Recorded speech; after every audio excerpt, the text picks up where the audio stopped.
Assalamualaikum warahmatullahi wabarakatuh. Halo semua teman-teman, selamat malam, selamat datang kembali di channel Ilo Bercerita dan masih bersama saya Ilo. Dimanapun teman-teman berada, semoga teman-teman selalu dalam keadaan sehat dan berbahagia. Amin, amin ya robbal alamin. Pada kesempatan yang baik ini, kami akan membawakan satu kisah dari penulis asal kota Bogor, Jawa Barat, yaitu Bang Aldi. Oh, ini kisahnya keren pakai banget teman-teman. Tapi sebelum kita masuk ke dalam kisahnya, buat teman-teman mungkin yang baru bergabung atau yang sudah lama bergabung tapi lupa belum subscribe, ayo dong. Diklik dulu tombol subscribe-nya, jangan lupa lonceng notifikasinya dinyalakan agar teman-teman selalu mendapatkan notifikasi dari konten-konten yang akan kami upload di setiap harinya. Untuk channel Ilo Bercerita ini kami upload setiap hari teman-teman ya, setiap malam jam 9 malam waktu Indonesia bagian Barat. Dan gak pakai berlama-lama lagi, agak pakai berbahasa-basi lagi, langsung saja kita masuk ke dalam kisahnya. Kita berangkat ke Jawa Barat. Ilmu hitam di pertandingan sepak bola antar kampung.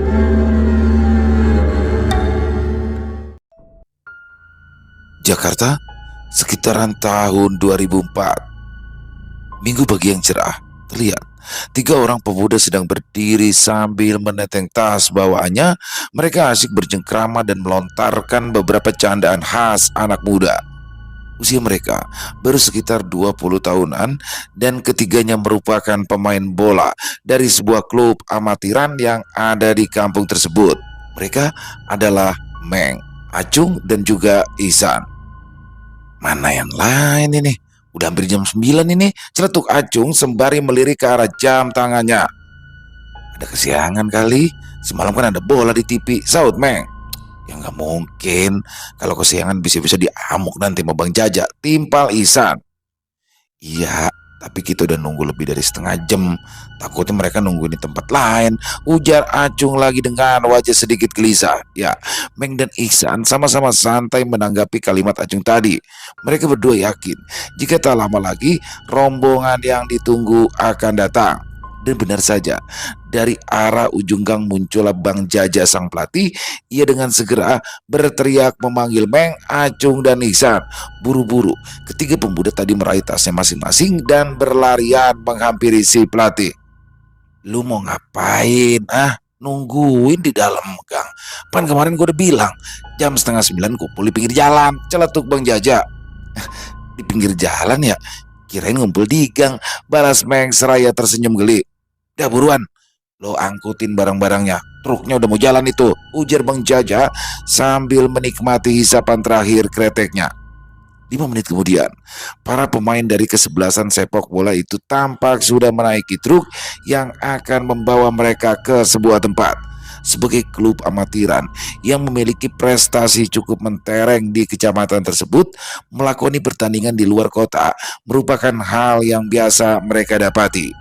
Hari itu, mereka akan melakukan perjalanan yang cukup melelahkan untuk memenuhi undangan sebuah klub tarkam. Bang Jaja pun mewanti-wanti anak buahnya agar tetap menjaga kebugaran selama mereka berada di perjalanan. Meng, Acung, lu pada jangan ngebanyol mulu ya di jalan ya. Nah, lu Ucok sama Warso, ingat, nanti di sana mata lu jangan pada jelalatan. Tugas lu pada ngejebol gawang lawan, bukan yang ngegodain perawan, ujar Bang Jaja yang segera diiyakan oleh Meng, Acung, dan juga Ucok. Ya si abang, pikirnya saya penjahat kelamin kali ya, celetuk Warso dengan wajah masam. Setelah memberikan arahan kepada pemainnya, Bang Jaja pun segera menaiki truk dan menempati kursi di sebelah supir. Tak lama kemudian, kendaraan itu pun mulai melaju ke arah jalan raya hingga akhirnya harus bermacet-macetan di beberapa titik jalanan ibu kota. Para pemain yang seluruhnya berada di bagian belakang truk sangat menikmati perjalanan, sekalipun terik matahari mulai menyengat kulit.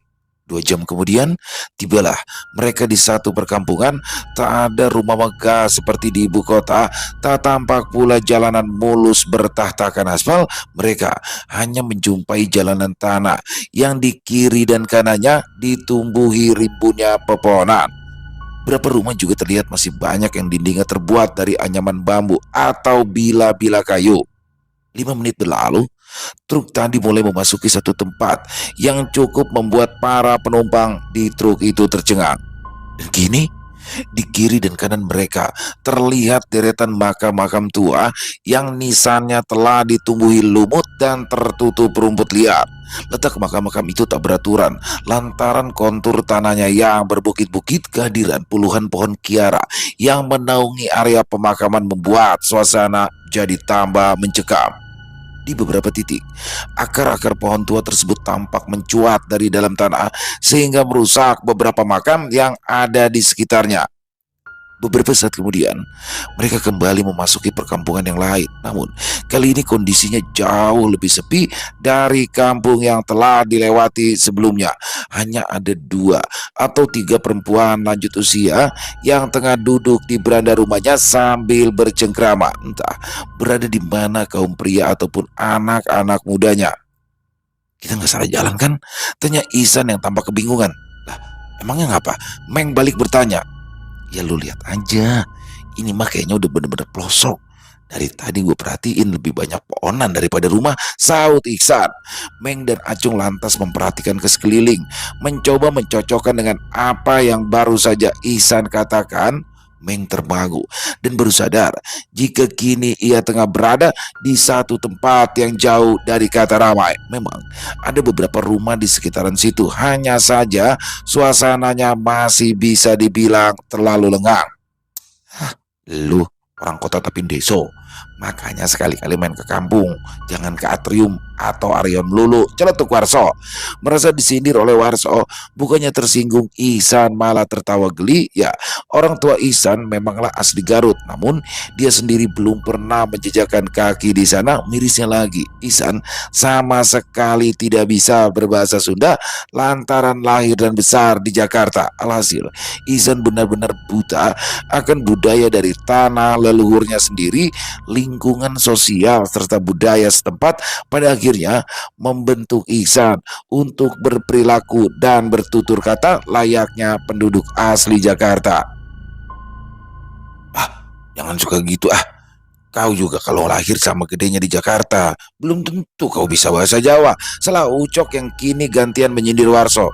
Ya enggak lah, wong bapak sama ibuku kalau ngomong selalu pakai bahasa Jawa, ya pasti ngerti. Warso membela diri. Perdebatan hangat itu pun terhenti manakala truk mulai menepi ke sisi jalan, lalu sang sopir turun untuk menghampiri seorang warga kampung. Orang-orang yang ada di belakang truk memperhatikan pas sopir itu yang kini sedang terlibat percakapan dengan warga tadi. Beberapa menyimpulkan jika sopir truk itu kebingungan untuk mencari lokasi yang dituju sampai ia harus bertanya kepada warga kampung. Tak lama kemudian, kendaraan itu pun kembali melanjutkan perjalanannya. 5 menit berlalu, truk itu akhirnya tiba di sebuah lapangan bola. Bang Jaja dan para pemainnya tak menyangka jika di lokasi tersebut sudah dipenuhi oleh banyak orang. Dari mulai anak-anak, dewasa, hingga manula tampak memadati setiap sisi lapangan. Belasan pedagang pun sibuk melayani para pelanggan yang berdatangan, padahal pertandingan belum juga dimulai. Wah, pantesan tadi jalanan sepi banget.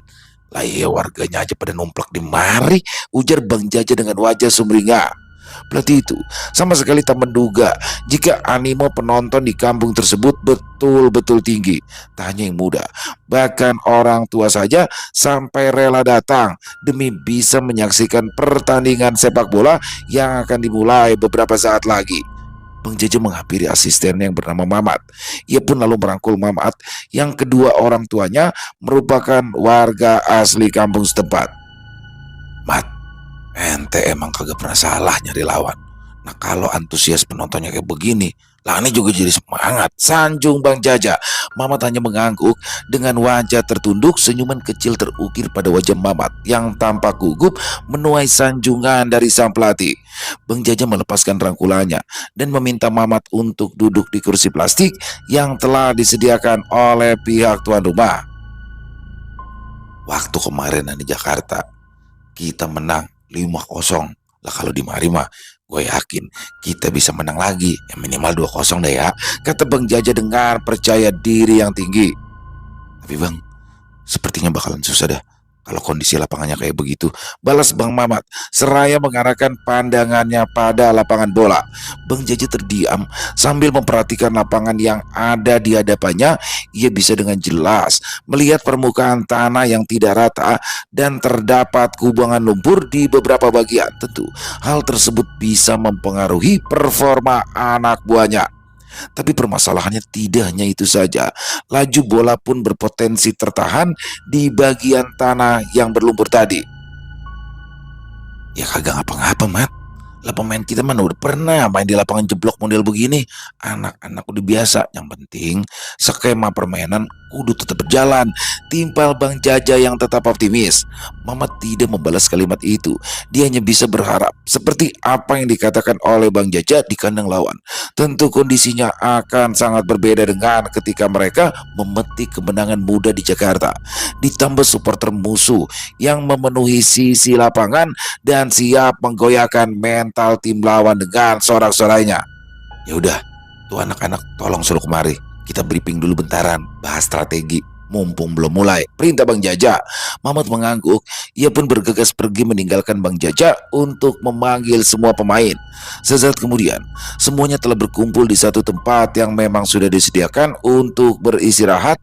Dengan berapi-api, Bang Jaja membeberkan formasi dan strategi yang akan dimainkan. Ucok Batigol, Warso, Isan dan Acung masuk ke dalam susunan pemain awal, sedangkan Meng harus sabar menanti antrian di bangku cadangan. Seorang pria berusia 30 tahunan tampak menyelinap di antara kerumunan massa dan masuk ke dalam sebuah rumah. Rumah itu hanya berjarak sekitar 60 meter dari lapangan bola. Di dalam rumah, seorang kakek berikat kepala hitam terlihat duduk bersila sambil sibuk memasukkan kemenyan ke dalam dupa. Sesekali ia melirik ke arah lapangan bola sambil mengepulkan asap rokoknya. Punten kita toh, apa tidak sebaiknya Aki ke lapangan saja? Tanya pria yang baru saja masuk ke dalam rumah. Si kakek yang dipanggil dengan nama Kitoto itu menoleh ke arah pria tadi. Tak ada satupun kalimat yang keluar dari mulut orang tua tersebut. Tak berapa lama ia memalingkan wajah dan kembali melakukan pekerjaannya dengan santai. Anak buah saya sudah menyiapkan tempat khusus buat Aki, persis di belakang gawang tim lawan. Sambung pria itu lagi dengan nada sungkan. Lagi, Kitoto menengok ke arah orang tadi. Kali ini wajah si kakek tampak kesal lantaran ritualnya kembali terganggu. Si pria itu beringsut mundur dengan wajah yang pucat begitu melihat reaksi Kitoto tersebut. Goblok, hardi Kitoto sembari meremas batang kreteknya. Kamu pikir ilmuku akan terhalang oleh kerumunan penonton? Hah? Kamu pikir saya baru sekali dua kali menangani pertandingan semacam ini? Hah? Bentaknya lagi sambil menggebrak sebuah meja kayu. Ampura Ki, ampura, sahut orang itu seraya membungkuk dan menangkupkan kedua tangannya sekali lagi. Ia merangkak mundur hingga tubuhnya tertahan sebuah lemari tua. Mana si Onyo? Tanya Kitoto geram. Belum sempat pria tadi menjawab pertanyaan Kitoto, tiba-tiba dari balik pintu muncul seseorang yang mengenakan jaket olahraga. Ya, dia adalah pemilik klub bola yang sesaat lagi akan bertanding melawan tim asuhan Kang Jaja. Itu Kang Onyo datang Ki, celetuk pria tadi sambil mengarahkan ibu jarinya kepada orang yang bernama Onyo tadi. Kitoto memandangi Onyo dengan tatapan dingin dan tak memberikan reaksi apa-apa. Demikian juga dengan Onyo yang tak kalah santai menghampiri si dukun tua yang bernama Kitoto itu. Kali ini wajah Kitoto tampak tak terlalu tegang seperti sebelumnya. Amarahnya luruh berganti dengan rasa sungkan meskipun usia Onyo terbilang masih hijau. Aden, ucap Kitoto dengan nada yang terdengar lebih ramah. Marah-marah melulu Ki. Memangnya ada apa sih? Tanya Onyo heran. Gak apa-apa Den, gak ada apa-apa, jawab si kakek dukun. Oh begitu. Terus Kitoto sudah mempersiapkan semuanya. Onyo kembali bertanya dengan rasa penasaran. Tenang saja Den, tadi malam saya sudah melakukan ritual tanam pusaka di tengah lapangan, sahut Kitoto. Dengan wajah serius, Onyo pun mencoba mendengarkan penjelasan dari dukun bayarannya, Kitoto. Memang, seorang dukun yang kerap kali membantu klub sepak bola milik Onyo untuk memenangkan setiap pertandingan. Sekalipun hanya pertandingan antar kampung, Onyo tetap ingin klub miliknya menang walau harus ditempuh dengan cara yang curang. Siasat licik seperti ini tentu tak pernah terfikirkan oleh Bang Jaja dan juga para pemainnya Taneh bila mereka beranggapan kalau tim tuan rumah akan menjunjung sportivitas seperti klub-klub lainnya. Saya hanya perlu menjaga agar dupa ini tetap menyala sepanjang pertandingan. Begitu tim lawan memasuki lapangan, maka sesuatu akan terjadi pada para pemain itu. Jelas Kitoto seraya terkekeh. Mereka akan tersiksa oleh asetnya sendiri, sambung Kitoto. Onyo dan pria yang satunya lagi turut terpingkal sampai menitikan air mata. Tawa ketiga lelaki itu terdengar menggema di setiap penjuru ruangan, namun gelak tawa tersebut tetap tenggelam dalam hiruk pikuk penonton di luar sana. Mereka boleh aja besar kepala gara-gara mengalahkan tim kita 5-0 di Jakarta. Tapi jangan harap mereka bisa mengulangi kemenangan yang sama di sini, di kampung kita sendiri, ujar Onyo dengan segala kesumatnya terhadap tim lawan. Bentar Ki, saya harus kembali ke lapangan, sebab 5 menit lagi pertandingan akan dimulai. Lakukan tugas Aki dengan baik, perintah Onyo. Baik Den, timpal Kitoto. Onyo dan pria yang satunya lagi segera meninggalkan ruangan itu. Setelah pintu rumah ditutup, keheningan kembali singgah di segala sudut ruangan yang tampak suram dan gelap. Melalui jendela yang tirainya terbuka, Kitoto mulai duduk bersila dengan sepasang matanya yang menatap lurus ke arah lapangan.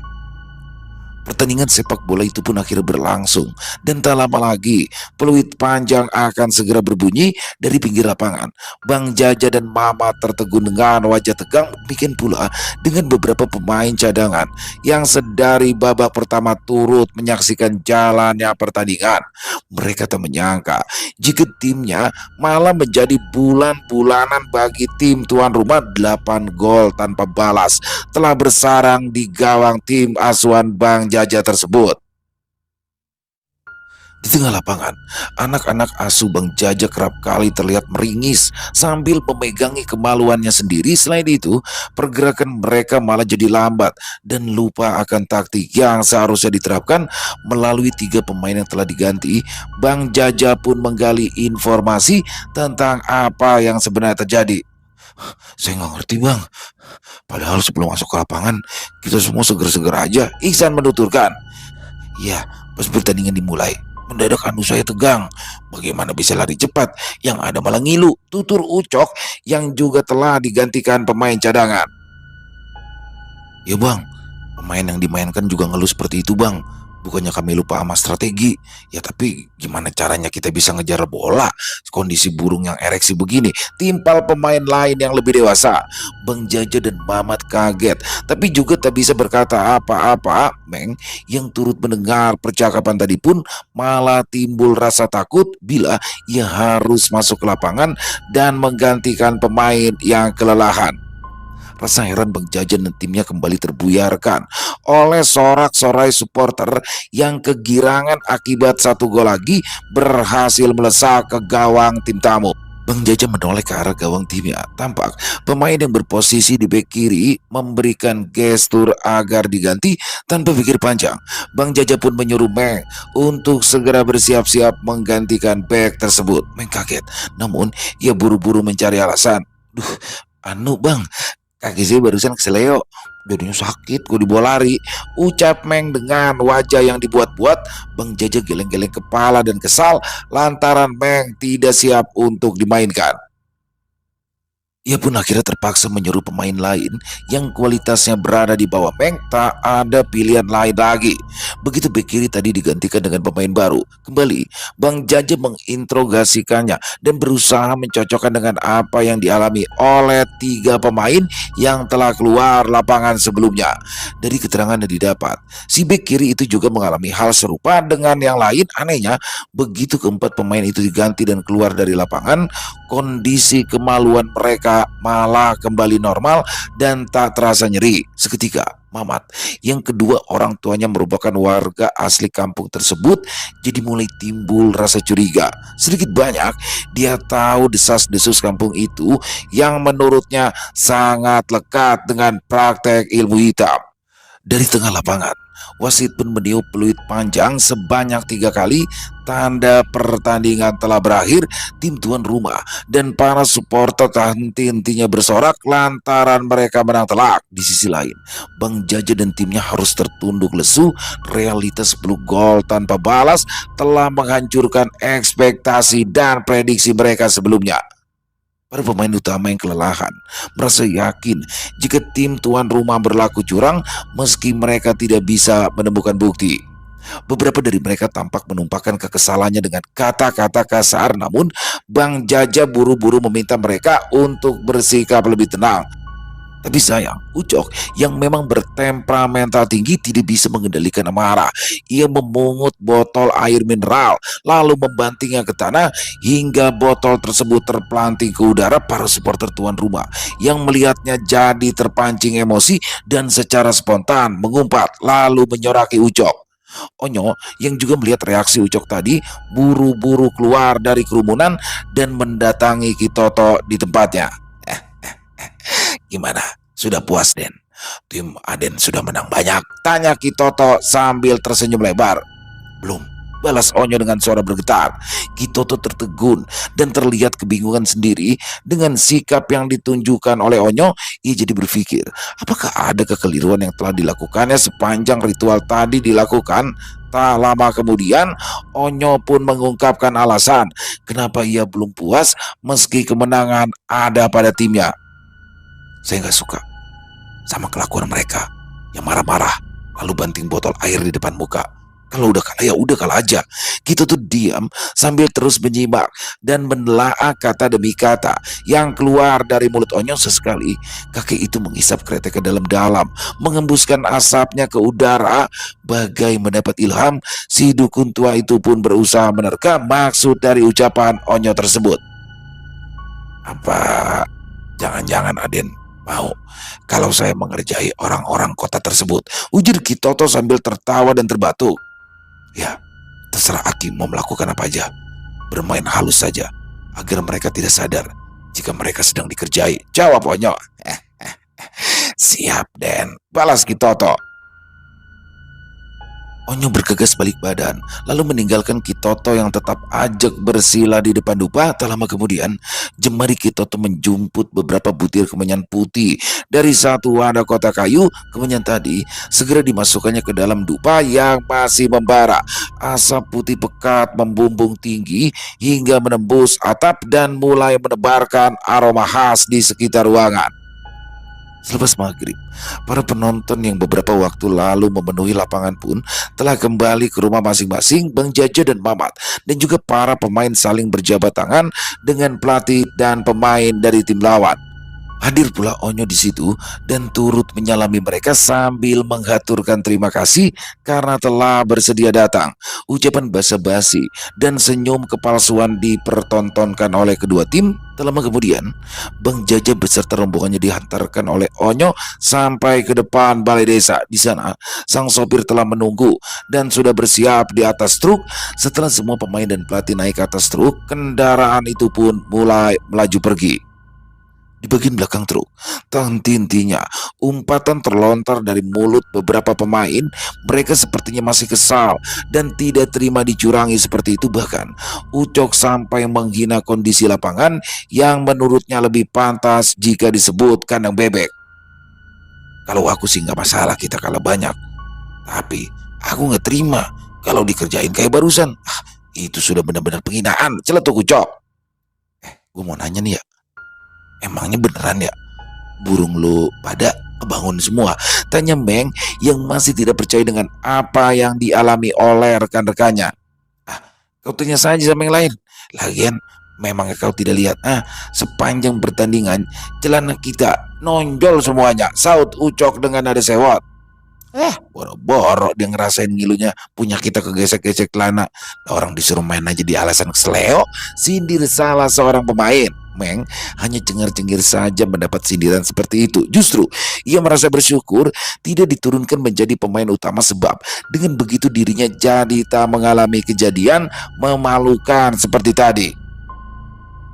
Baru kali ini tim kita dikerjain kayak begini, padahal juga nggak ngerebutin piala, nggak juga taruhan, cuma main bola aja sampai harus dibantu dukun. Helah, cemen, keluar sok. Tapi masalahnya apa betul mereka main dukun? Lapan barusan kita lihat sendiri di pinggiran lapangan, kagak ada orang yang curigain. Tanya yang lain. Hah, masuk akal nggak?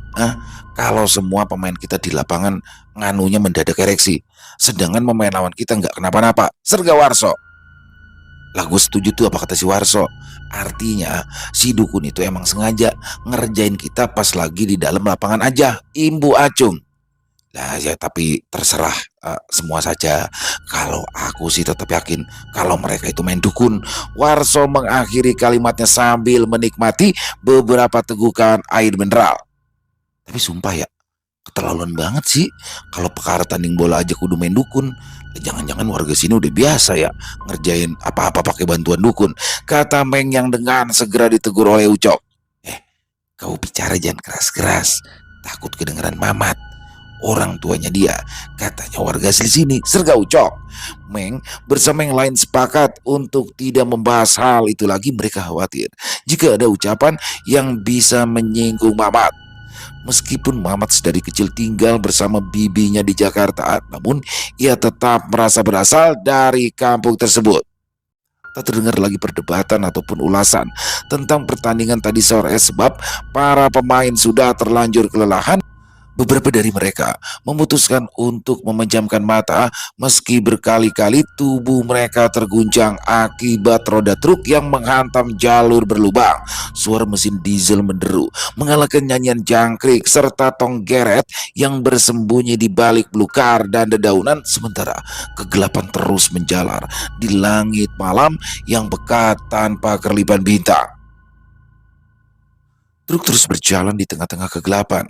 Bang Jaja dan Mamat tampak sudah terlelap di kursi sebelah supir. Sejurus kemudian, entah mengapa, sang supir menginjak rem secara tiba-tiba.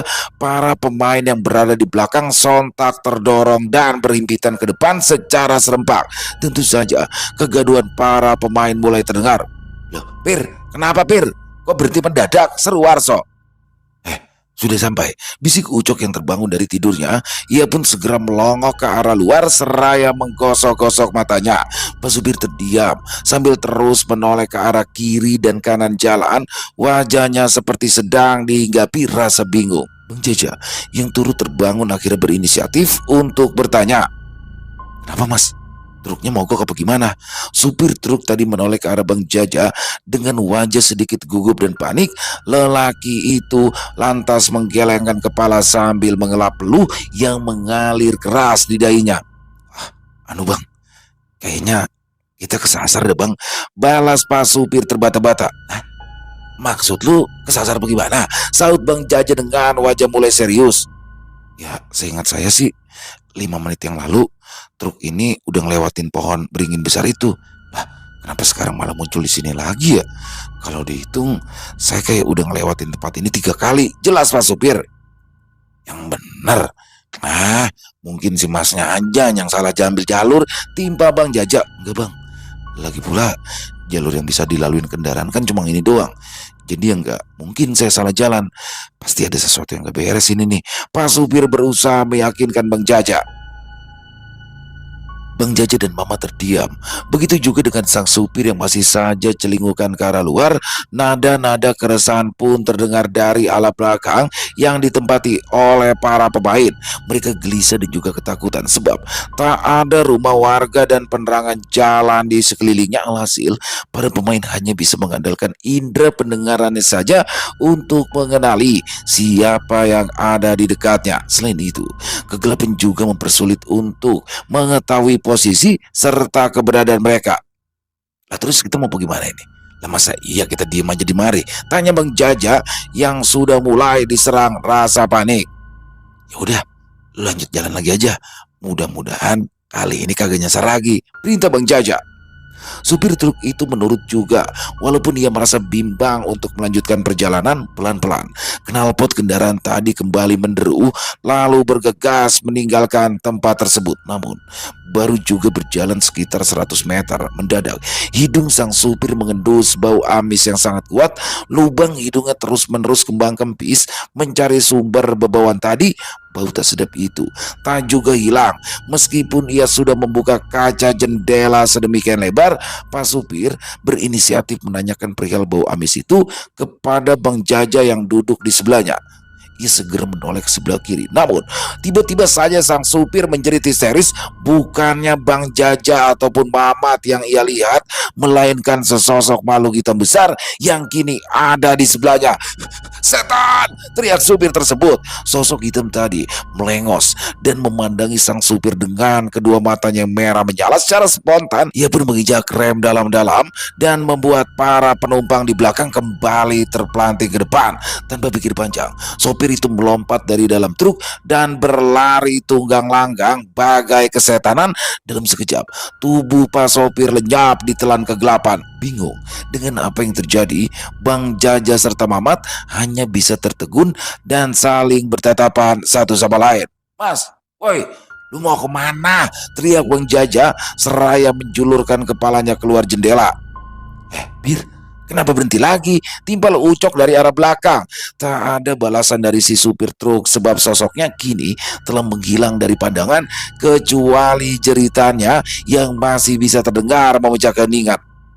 Semakin lama, suara Pak supir semakin sayup dan akhirnya lenyap dari pendengaran. Dan kini hanya ada suara serangga dan juga burung hantu yang membuat suasana malam jadi tambah mencekam.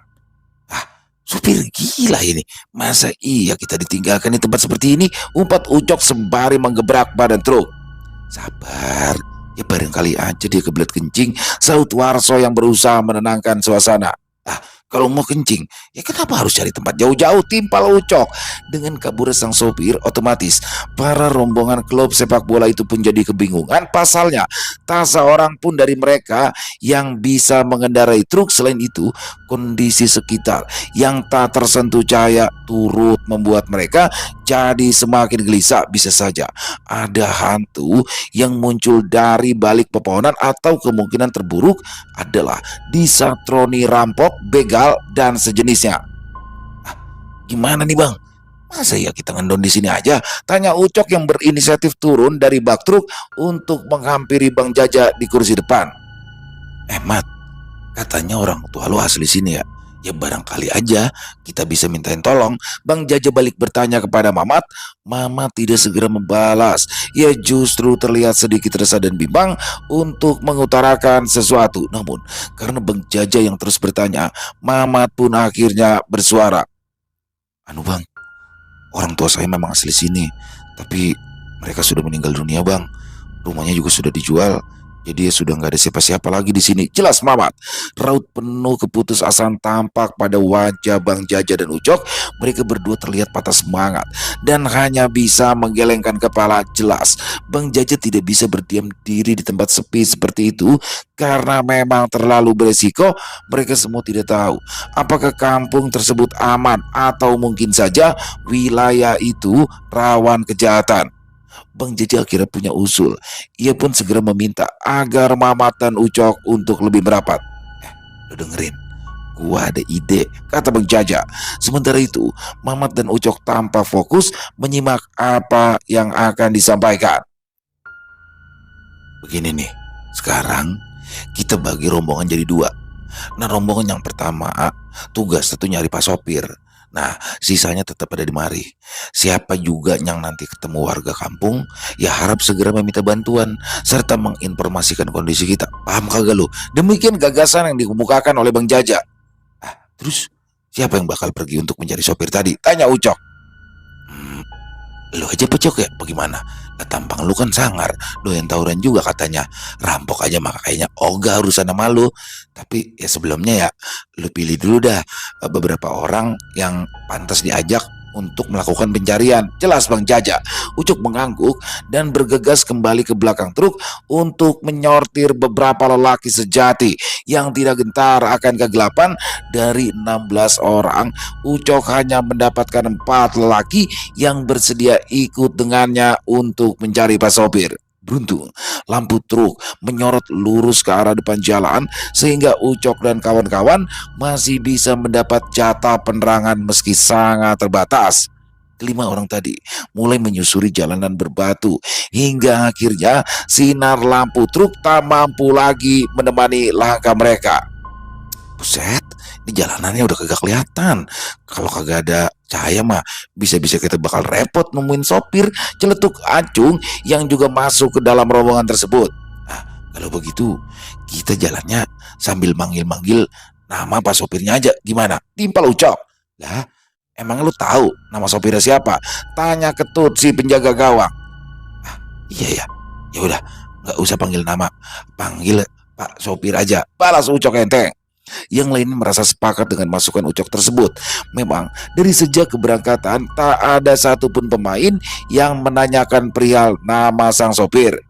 Pir, di mana Pir? Seru Ucok. Pak sopir, posisi di mana? Saut Ketut. Berkali-kali mereka menyerukan panggilan semacam itu, namun tidak ada balasan dari sang sopir. Ucok dan kawan-kawan tak patah arang. Mereka terus saja berjalan hingga semakin jauh dari posisi rombongan yang lain.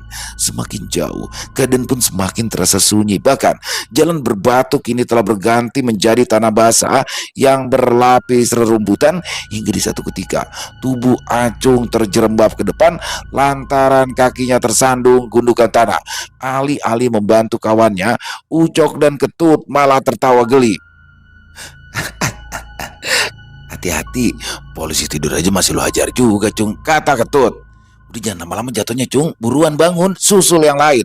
Acung tidak menggubris candaan teman-temannya itu. Ia justru terlihat merangkak sambil meraba-raba objek yang menyembul yang ada di hadapannya. Ketut yang masih terpingkal oleh kemalangan kawannya tadi segera saja menyuruh Acung untuk buru-buru bangun.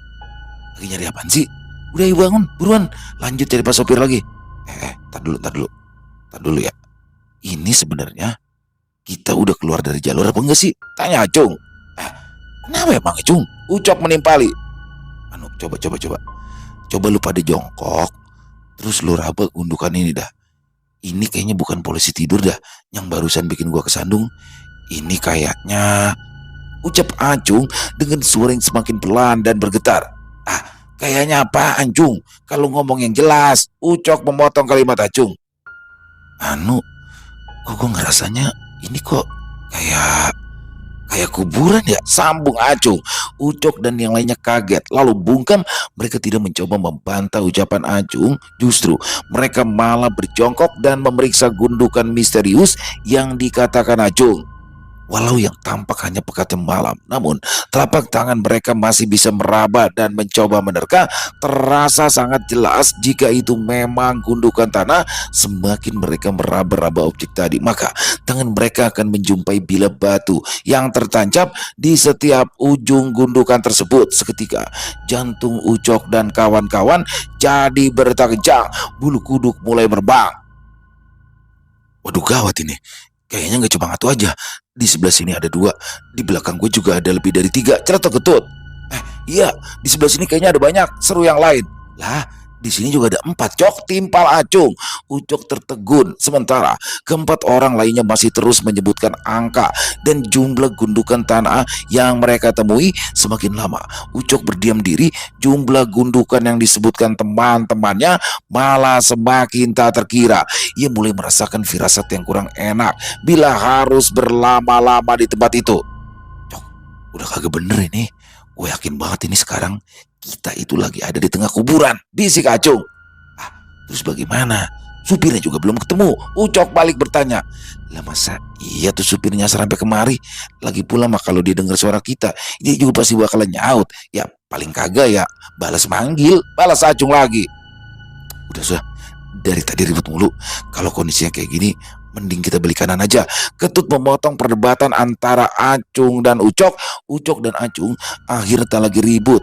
Meski demikian, benak mereka jadi dilanda dilema. Ya, di satu sisi mereka harus segera menemukan sang sopir, tapi di sisi lain mereka juga mulai merasa ketakutan harus berada di tempat tersebut. Ucok yang tidak ingin berlama-lama di tempat itu mulai berpikir untuk kembali merapat ke rombongan Bang Jaja. Namun belum sempat Ucok mengutarakan niatannya, tiba-tiba saja Acung menyolek bau Ucok sambil mengarahkan telunjuknya ke satu titik di mana ia melihat sesuatu.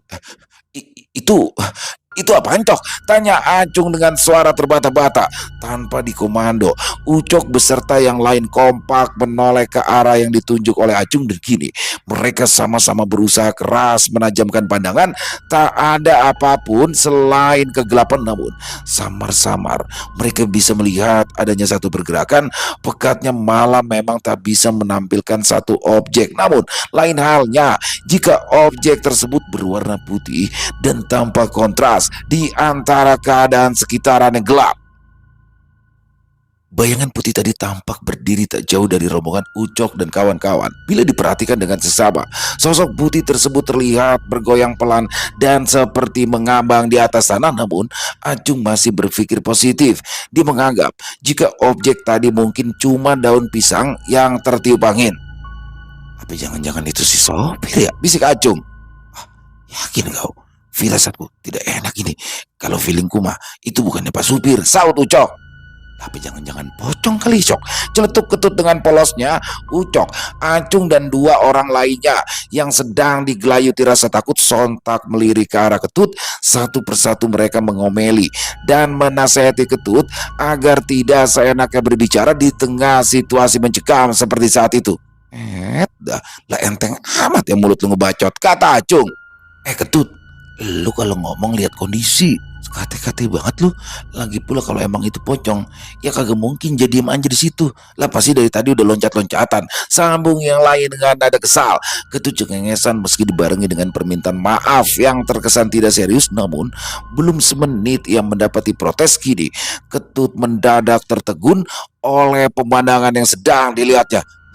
Tuh lihat, sekarang dia loncat-loncatan, seru Ketut. Dan benar saja, sosok putih tersebut tampak meloncat dari satu titik ke titik yang lain. Tak hanya meloncat, bayangan putih itu juga seperti melayang lalu berkelebat di antara dahan-dahan pohon. Gemerisik daun dan derak ranting memecah kesunyian manakala bayangan putih tadi menelusup ke balik pohon. Melihat hal demikian, sontak Ucok berbalik arah dan melarikan diri, lalu diikuti oleh keempat kawan-kawannya. Teriakan mereka menggema ke segala arah di tengah suasana yang kacau dan menakutkan. Bahkan mereka sampai beberapa kali terjatuh akibat tersandung gundukan tanah atau batang yang tumbang. Dalam kondisi ketakutan yang sudah mencapai puncak, baik Ucok maupun yang lain jadi lupa akan misinya. Demi keselamatan diri sendiri, mereka akhirnya memutuskan kembali dan menggagalkan rencana pencarian si supir truk tersebut. 5 menit kemudian, sampailah Ucok dan kawan-kawan di tempat semula. Di situ tampak Bang Jaja dan rombongan lain sudah berdiri untuk menyambutnya. Bang Jaja heran kala melihat mereka yang berlarian sambil berteriak-teriak tak karuan. Dia dengan segera menenangkan rombongan tadi. Untung lu semua udah pada balik. Tuh lihat, sopirnya udah ketemu. Lah barusan dia ditemuin tuh sama dua orang santri ini.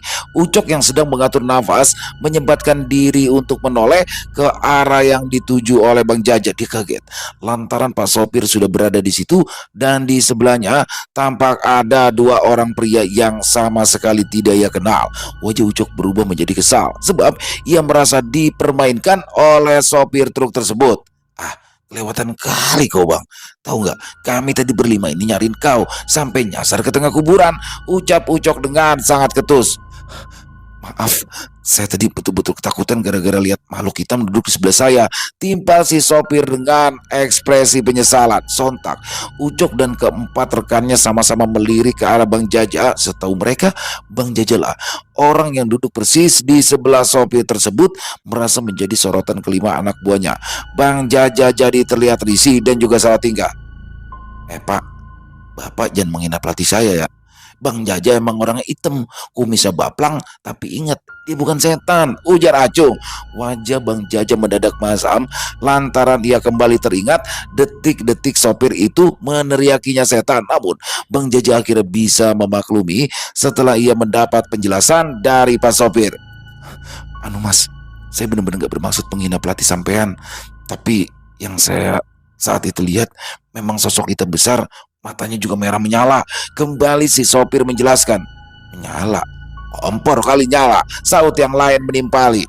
Salah seorang santri buru-buru maju ke depan dan menempatkan dirinya sebagai penengah. Ia merasa perlu untuk meluruskan masalah agar segala sesuatunya tidak semakin meruncing akibat kesalahpahaman.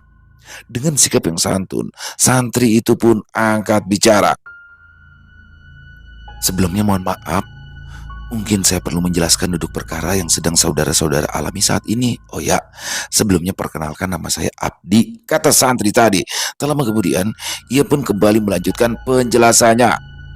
Kebetulan, saya dan teman saya baru aja kembali dari rumah salah seorang pengurus pondok.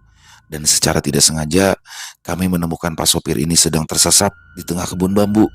Lalu saya berinisiatif untuk menghampiri sebab Bapak ini terlihat seperti kebingungan. Tapi alhamdulillah, setelah tenang, beliau akhirnya bisa menceritakan semuanya.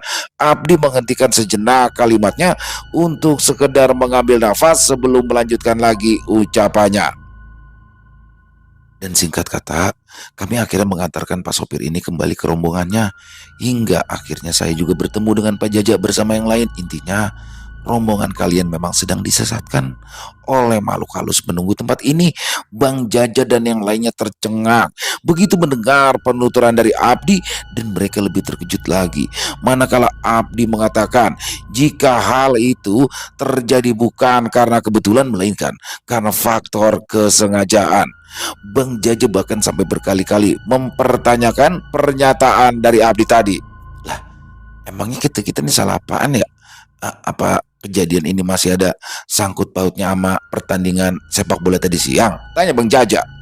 Abdi tersenyum dan tetap tenang menghadapi pertanyaan Bang Jaja itu. Namun di balik ketenangannya, ia sebenarnya sedang berpikir keras agar kelak jawaban yang ia lontarkan tidak sampai memperkeruh suasana.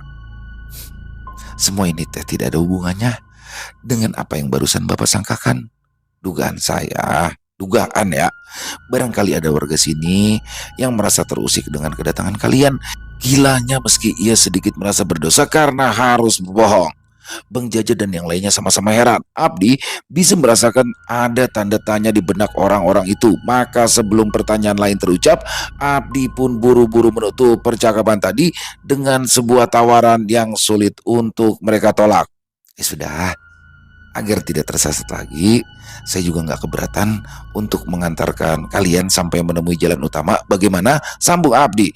Bang Jaja dan yang lain pun sama-sama menganggukkan kepala. Tentu saja orang-orang itu enggan terlalu lama berdiam diri di tempat yang jaraknya cukup jauh dari tempat tinggal mereka. Lagi pula, mereka sudah merindukan bisingnya ibu kota yang senantiasa ramai sekalipun larut malam.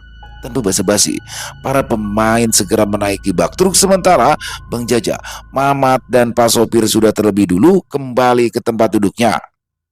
Truk mulai melaju dengan kecepatan sedang, sementara sepeda motor yang ditunggangi Abdi dan rekannya sudah lebih dulu meninggalkan lokasi itu. Dengan sabar, Abdi mengatur kecepatan motor agar truk yang ada di belakangnya itu tidak tertinggal jauh. Ini pasti ulah si Onyok dan Dukun itu, ucap Abdi seraya mengendalikan stang motornya. Kitoto maksudnya, sahut teman yang diboncengnya. Abdi merespon dengan anggukan singkat. Orang itu mah masih aja belum berubah. Olahraga yang seharusnya dilakukan secara fair play malah dijadikan ajang untuk menzalimi lawannya, sambung Abdi yang kali ini mulai menambah kecepatan motornya. 5 menit kemudian, mereka tiba di satu persimpangan jalan yang kondisinya cukup terang dan juga ramai oleh lalu lalang kendaraan. Bang Jaja pun bisa bernafas lega sebab ia akhirnya bisa menemukan kembali keramaian. Setelah rombongan sepak bola tersebut mengucapkan terima kasih, Abdi pun mempersilahkan mereka untuk melanjutkan perjalanan pulangnya. Setelah kejadian kurang mengenakan di kampung itu, Mamat dan Bang Jaja sama-sama sepakat untuk tidak menerima undangan bermain di luar daerah lagi. Bagi mereka, kejadian beberapa waktu lalu cukup dijadikan pengalaman pahit dan tak perlu terulang kembali meski hanya sebuah pertandingan sepak bola. Faktanya, masih ada saja segelintir oknum yang ingin menang melalui cara curang. 2 tahun kemudian, klub sepak bola asuhan Bang Jaja akhirnya bubar akibat regenerasi yang tidak berjalan semestinya. Pada pertengahan tahun 2012 tersiar kabar jika Bang Jaja, sang pelatih, telah tutup usia. Selesai. Wow, luar biasa kisah dari Bang Ali. Ini kisahnya asik ya. Jadi kayak apa ya, flashback. Dan memang saya juga mungkin banyak ya teman-teman yang dulunya suka apa sih kalau bahasanya dulu ngadu bola ya, ngadu bola. Jadi maksudnya bertanding dengan tim sepak bola di kampung lain yang padahal itu bukan dalam rangka memperebutkan piala, bukan dalam rangka untuk satu turnamen, tapi memang seperti apa ya, pertandingan persahabatan aja, tapi di situ gengsinya tuh kuat banget. Jadi dulu sih juga suka begitu tuh, datang ke luar kota hanya untuk main. Tapi ya inilah, di sini memang memang mungkin teman-teman yang era-era 90-an ya dulu paham lah ya, dalam pertandingan sepak bola antar kampung atau tarkam itu praktek ilmu-ilmu hitam seperti barusan itu banyak sekali dilakukan. Jadi macam-macam tuh. Kalau tadi memang kalau dalam kesini agak unik ya. Jadi mohon maaf ya, itu burungnya dibikin berdiri terus tuh sepanjang pertandingan ya, gimana mau lari ya kan susah kan, konsentrasi jadi terpecah. Sedangkan seorang atlet itu olahraga apapun yang dituntut kan adalah konsentrasi, tapi kalau yang bawahnya berdiri ya susah banget mau konsentrasi. Jadi luar biasa, pinter banget ini dukunnya ya. Jadi yang dibikin itu adalah eh, langsung alat vitalnya. Dan bagaimana akhirnya kejadiannya tidak hanya sampai di situ, bahkan sampai disasarkan. Tapi alhamdulillah ya, rombongan Bang Jaja akhirnya berhasil menemukan jalan setelah 2 orang santri menolong. Luar biasa sekali untuk Bang Ali kisahnya. Jadi membawa kita bernostalgia ya ke zaman-zaman itu, ke sekitar tahun 90-an atau 2000 awal ya saat itu. Luar biasa. Terima kasih Bang Ali atas kisah luar biasanya, dan ditunggu lagi kisah-kisah selanjutnya buat teman-teman. Semoga terhibur ya para pecinta penikmat horor misteri, lebih khususnya lagi kepada para subscriber dari channel Ilo Bercerita. Dan buat teman-teman mungkin yang punya komentar lain, yang punya pendapat lain, silakan bisa menuliskan di dalam kolom komentar, ataupun hanya sekedar saling menyapa. Insya Allah kami akan menjawab satu persatu. Buat yang suka dengan videonya bisa diklik tombol like-nya, tombol jempolnya, dan bisa juga di-share link videonya ke teman-teman yang lain agar juga ikut merasa terhibur. Buat teman-teman mungkin yang baru bergabung atau yang sudah lama bergabung tapi lupa belum subscribe, ayo sekali lagi dong, diklik tombol subscribe, jangan lupa lonceng notifikasinya dinyalakan agar teman-teman selalu mendapatkan notifikasi dari konten-konten yang akan kami upload di setiap harinya. Oh ya, buat teman-teman mungkin yang punya kisah horor misteri ya, yang diangkat dari kisah nyata, yang dari pengalaman pribadi, apabila mungkin berkenan dibawakan di channel kami, silakan bisa mengirimkannya ke nomor telepon yang ada di sini, dan bebas dalam bentuk tulisan boleh, dalam bentuk rekaman suara boleh, senyamannya teman-teman aja pokoknya. Dan buat teman-teman yang sudah mengirimkan kisah, kami ucapkan terima kasih. Kami juga ingin mengucapkan terima kasih ya kepada seluruh teman-teman yang sudah selalu hadir setiap harinya, yang sudah selalu mendukung kami, karena teman-temanlah kami selalu bersemangat berkarya di setiap harinya. Dan di akhir kata saya Ila mengucapkan permohonan maaf apabila mungkin dalam pembawaan kisahnya ada kata-kata saya yang salah ataupun ada kata-kata saya mungkin yang kurang berkenan. Saya mohon dibukakan pintu maaf yang seluas-luasnya. Sampai berjumpa lagi di konten-konten kami selanjutnya yang pasti tidak kalah serunya, yang pasti tidak kalah horornya. Masih bersama saya Ilo di channel Ilo Bercerita. Salam sehat, sukses, bahagia selalu untuk kita semua. Wassalamualaikum warahmatullahi wabarakatuh.